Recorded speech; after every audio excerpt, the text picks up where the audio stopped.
একজন বিচারকের দ্বারা সবচেয়ে বেশি মামলা নিষ্পত্তি করে ইতিহাস তৈরি করেছেন ত্রিপুরার উচ্চ আদালতের প্রধান বিচারপতি অমরনাথ গৌর।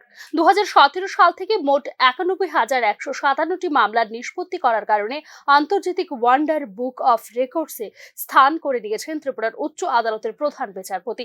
এই কৃতিত্বকে সম্মান জানাতে হায়দ্রাবাদের রাজভবনে এক অনুষ্ঠানে বিচারপতিকে ওয়ান্ডার বুক অফ রেকর্ডস ইন্টারন্যাশনালের মানপত্র প্রদান করেন তেলেঙ্গানার রাজ্যপাল জিষ্ণু দেব বর্মন। 2017 সালে তেলেঙ্গানা এবং অন্ধ্রপ্রদেশের যৌথ হাইকোর্টের একজন বিচারক হিসেবে তার কর্মজীবন শুরু করেছিলেন বিচারপতি গৌর। প্রতিদিন গড়ে 109টি মামলার সমাধান করে বিচার ব্যবস্থায় একটি উদাহরণ তৈরি করেছেন বিচারপতি গৌর। 2021 সালের অক্টোবর মাসে ত্রিপুরা উচ্চ আদালতের বিচারপতি হিসেবে নিযুক্ত হন অমরনাথ গৌর। নভেম্বর 2022 থেকে 2023 সালের এপ্রিল পর্যন্ত ত্রিপুরার ভারপ্রাপ্ত প্রধান বিচারপতি হিসেবে 60% মামলার নিষ্পত্তি করেন বিচারপতি Amarnath Gour.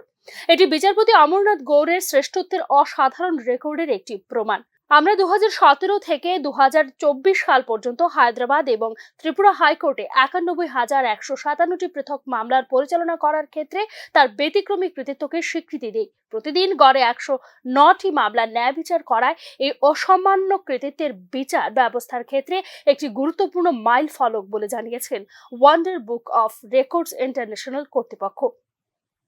Bureau report, news নাও।